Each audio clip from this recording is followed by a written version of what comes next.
Implement an algorithm to determine if a string has all unique characters. Here's a method implemented into C++ that will return a bool, true or false, determining if the string has all unique characters. If the string has all unique characters, we will return true. If it does not, we will return false.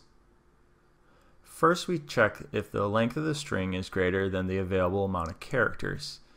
In ASCII, there's only 256 characters, so we know if the string is longer than 256 characters, then we must have at least one duplicate in that string, and so we return false. If that condition is satisfied, then we can move on and loop through the array. First, we set up an array of booleans from 0 to 255 and set them all to false. This will allow us to take the ASCII decimal values and put them at the corresponding index into our Boolean array. If we land at the same index twice, then we know we have a repeated character and can return from our function.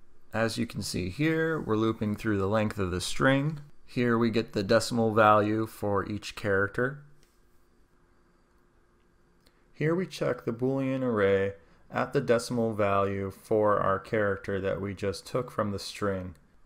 If we found that decimal value for a second time, then that index will be true and we will return false.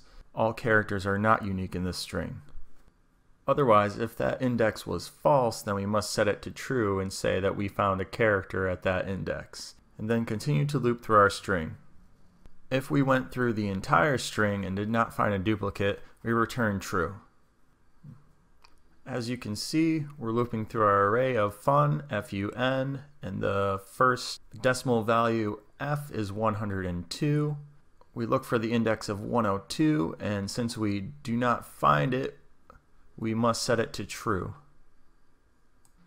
Now we find our next letter U at 117 and do the same thing. Now we find N at 110.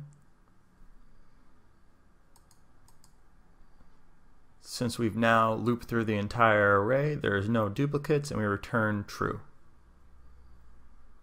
Now we are looping through the word apple, and we start with our first index of 97 for the letter A.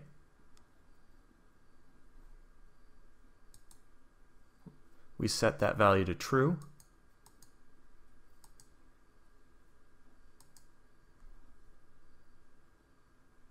The second character is P at 112. We set that value to true.